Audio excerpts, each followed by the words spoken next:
Hello and welcome to Business English Success Stories podcast. Today, we're going to dive into the story of Steve Jobs, the guy behind Apple. It's a story you might think you know, Yeah. but we're going deeper. We're going to uncover those insights that reveal how he built Apple into the empire it is today. Right. Think like garage startups, rebellious energy, and did you know calligraphy classes influenced Apple's design? Really? Yeah.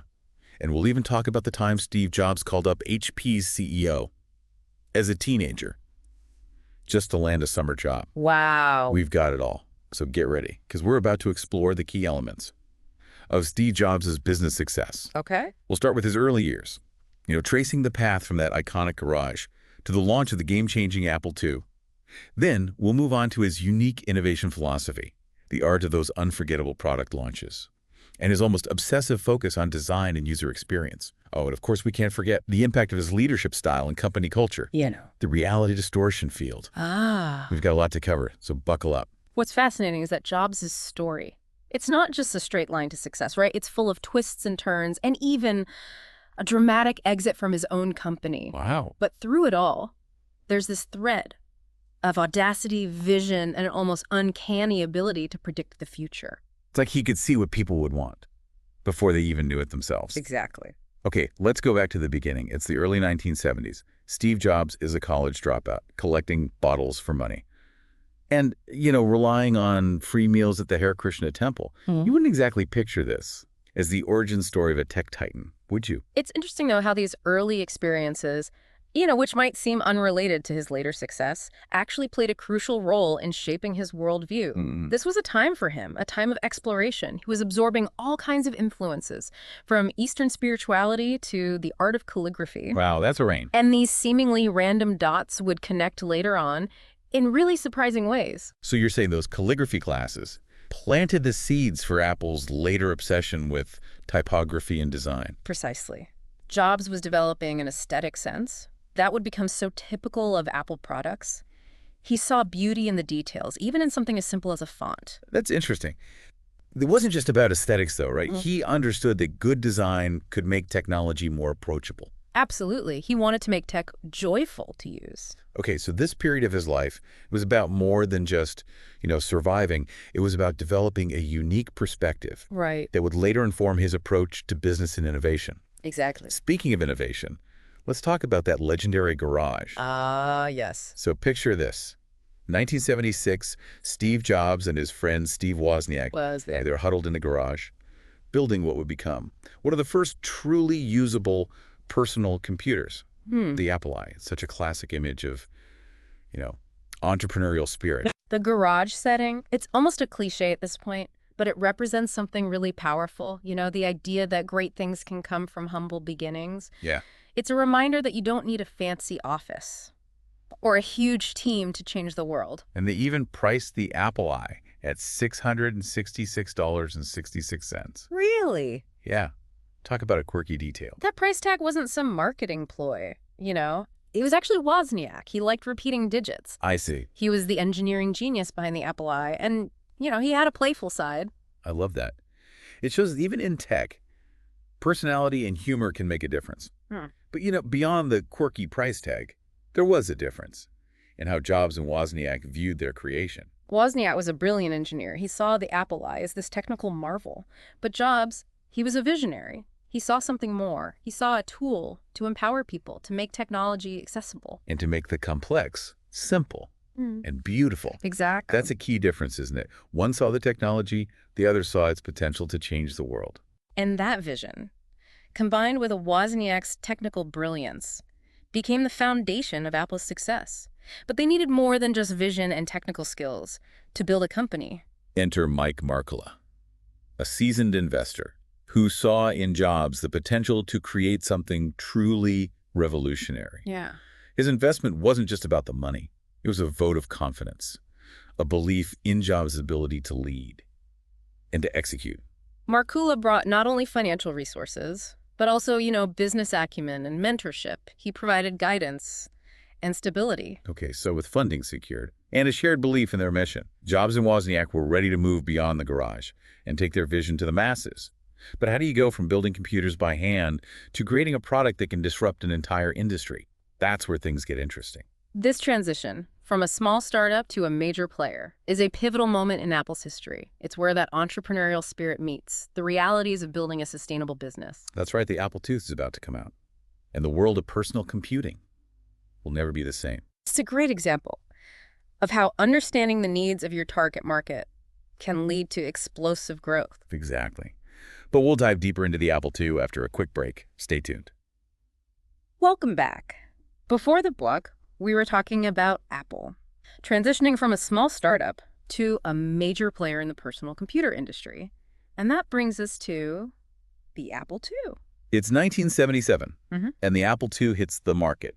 This wasn't just, a technical upgrade. This was a machine designed for everyone. Remember, most people back then couldn't even fathom what they would do with a computer. Jobs had this incredible ability to understand what people wanted, even before they knew it themselves. He focused on making the Apple II user-friendly with a sleek design, color graphics, which is a big deal back then. Most computers were just green text on a black screen. Yeah. And it was simple to use. It's like he was thinking, let's make a computer so easy that even your grandma would want one. Yeah, he was way ahead of everyone in understanding how important user experience is and making technology easy for a mass audience. And it worked. The Apple II became a phenomenal success, transforming Apple from a garage operation into a multi-million-dollar company in just a few years. Yeah, it's amazing how quickly they scaled up. Jobs was only 25 when he became one of the youngest people on the Forbes list. Wow. Talk about a whirlwind rise to success. But it didn't stop there.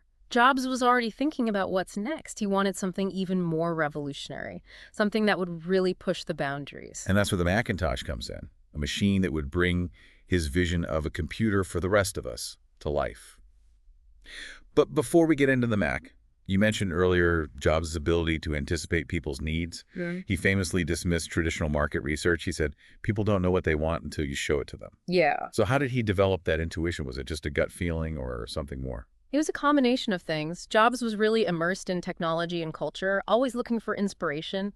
And he was a keen observer of human behavior, constantly thinking about how technology could enhance people's lives. And he had this knack for connecting seemingly unrelated ideas. He could see patterns that others just missed. So it wasn't about ignoring market research. It was about understanding human needs and desires. Exactly. He believed that true innovation wasn't about giving people what they asked for, but about anticipating what they would love before they could even articulate it. And that brings us to the Macintosh. Not just a new computer, but a whole new way of interacting with technology. But the launch of the Mac wasn't your typical press release and product demo. Jobs turned it into an event. He aired that groundbreaking commercial during the Super Bowl. Oh, yeah. The iconic 1984 ad directed by Ridley Scott. They spent a fortune on it, and it barely even showed the computer. That commercial was pure Jobs. Bold, provocative, and unforgettable. It positioned Apple as this rebellious force, challenging the conformity of IBM. And it created all this mystery and excitement around the Mac. It was a masterpiece of storytelling. It wasn't just about selling a product. It was about selling an idea, a feeling, a vision of the future, where technology could empower people to break free from the ordinary. Jobs really understood the power of emotion. He knew people don't just buy products, they buy into stories. And he was a master storyteller. And the Mac itself, it was groundbreaking. It introduced the graphical user interface and the mouse to a mass audience, making it incredibly easy to use. And you mentioned earlier how Jobs' interest in calligraphy influenced Apple's design. Can you talk more about that? It seems like such an unusual connection. It might seem odd, but for Jobs, it was all about connecting the dots. He saw a connection between the elegance of calligraphy and the need for beautiful, readable typefaces on the screen. He insisted on using multiple typefaces in the Mac, which was a radical departure from the single blocky font that was standard back then. So something as simple as a font choice was a reflection of his design philosophy. It was about making technology not just functional, but also aesthetically pleasing and enjoyable to use. Exactly. And that attention to detail, that commitment to beauty and simplicity, would become a hallmark of Apple products. It wasn't just about the technology itself. It was about how that technology made people feel. And there's a story about Jobs obsessing over the color of the circuit board inside the Mac. Really? Yeah, even though no one would see it once the case was closed. That's classic Jobs. He believed in perfection, even in the unseen details. He understood that true craftsmanship meant caring about every aspect of the product, not just the parts that were visible. Okay, so the Apple II is a hit. The Mac launches to huge fanfare. Apple is growing rapidly. It seems like everything's going according to plan. What could possibly go wrong? Well, as Apple grew, so did the challenges.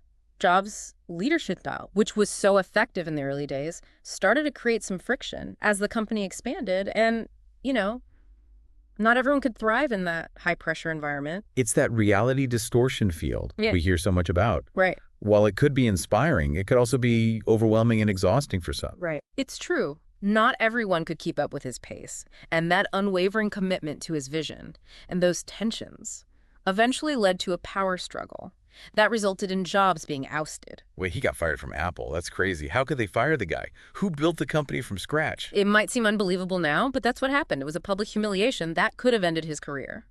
But instead of giving up, he used this as fuel for his next chapter. So what do you do? Did he just walk away from tech? Not at all.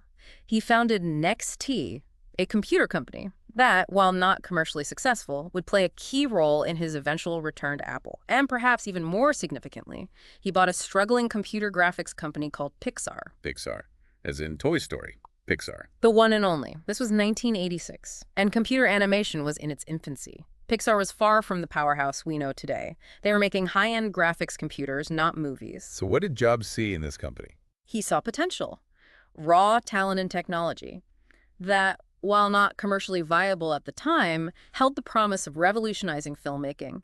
He was willing to invest in that potential, even when others couldn't see it. That's incredible. He goes from getting fired from Apple to laying the groundwork for modern computer animation. It's a testament to his resilience and his ability to see opportunities that others just missed. But the story takes another turn. Remember NextT, that computer company he founded after leaving Apple. Right.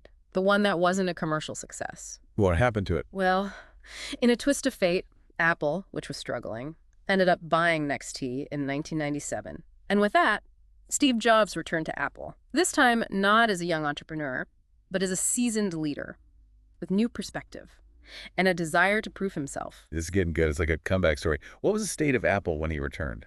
It was in bad shape. The company was on the verge of bankruptcy, its products were outdated, and its market share was dwindling. It was a big challenge. So what did he do? How did he turn things around? His first move was drastic. He cut 70% of Apple's product line.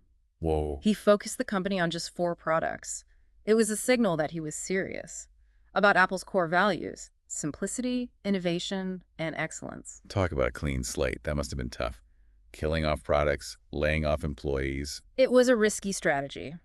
But Jobs knew that sometimes you have to break things down to build them back up stronger. He had a vision for Apple. He saw a future where Apple wasn't just about computers, but about connecting people with technology in a seamless and intuitive way. So how did he do it? Where did he start? He made some strategic decisions that seemed risky at the time. He formed an alliance with Microsoft. Microsoft, their biggest rival. Yeah, it secured much-needed investment and sent a strong message that Apple was serious about its future. He also introduced the iMac, a colorful, all-in-one computer. That was different from the boring beige boxes that dominated the market. The iMac was like a statement. It was Apple saying we're back and we're different.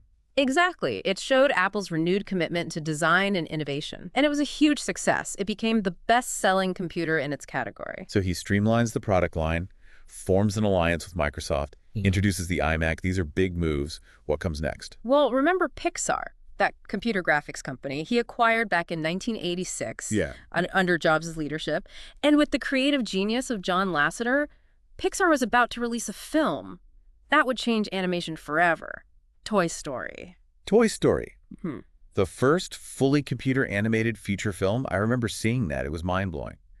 But how did Jobs turn Pixar from a struggling hardware company into the animation giant it is today? It's a story of vision, strategy, and risk-taking. While Pixar was struggling to sell its expensive computers, Jobs saw the potential of their animation department. He kept funding the team.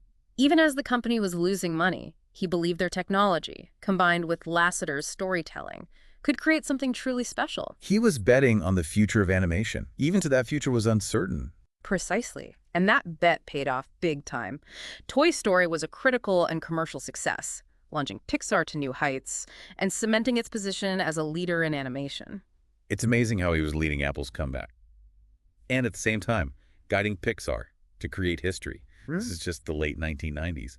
What happens next? What's the next chapter? We'll get ready for the world of digital music, pocket-sized devices, and a little invention called the iPod. We'll talk about that next. We're back and ready to jump into the next chapter of Steve Jobs' journey, the one that would change how we listen to music forever and really set the stage for the smartphone era. This is where Jobs' vision goes beyond just computers, into consumer electronics, with a device that would become iconic, the iPod. It's 2001, and the digital music scene is a mess. People are listening to CDs, fumbling with portable CD players, or illegally downloading music on Napster. Nobody had figured out a good digital music experience. Right, the existing MP3 players, they were clunky, limited storage, and the interfaces were terrible.